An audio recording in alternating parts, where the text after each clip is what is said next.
Welcome back, everybody. Let's get you a look from the Cooper Island camera at the British Virgin Islands, and you can see here that, yeah, it's still pretty windy out there. You can kind of see the palm tree kind of almost leaning towards the left here as we're still dealing with some of those northern swells coming on in.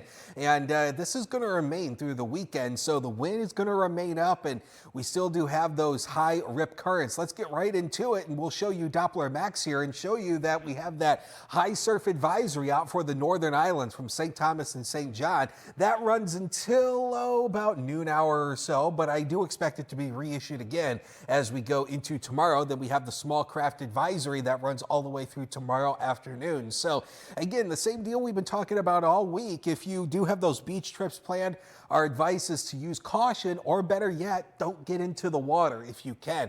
Again, the wave heights have been averaging over 10 feet throughout much of this week. So again, that's been causing those high rip currents, and also the potential for maybe some waterfront flooding right along the northern islands as that wind pushes some of that water on land. But you can see here the satellite imagery showing you some cloud cover out towards the Bahamas. This is that dying front that's kind of moving on through here, that's being gobbled up by this little system that's coming up into the Gulf of Mexico. There's no tropical weather woes to worry about. That's the good news here. But notice some rain showers associated with that front out towards the Bahamas. So if you're heading up that way, you're going to have to make sure you pack the rain gear. But notice a little bit of rain shower activity just to the south of Guadalupe makes its way up towards the USVI, up towards the weekend. So the rain chances are going to start to increase once again as we head into the weekend and into early next week. Here's how it looks on the zoomed in version of Futurecast. Notice here as we go through the rest of our Thursday, yeah, a little bit more cloud cover down across the southern islands. Northern islands should remain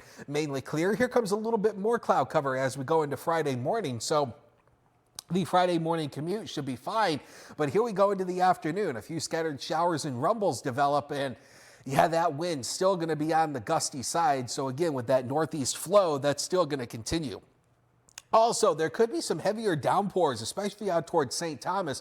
This is part of the reason why those rip currents are an issue, is because it could push that water on shore and maybe cause some minor flooding right along the waterfront area. So again, just use the same caution you have been over the past few days. Notice the winds still remain pretty gusty through the day on Friday. As we go into the second half of the weekend and into early next week, we see the waves decreasing as the wind finally settles down.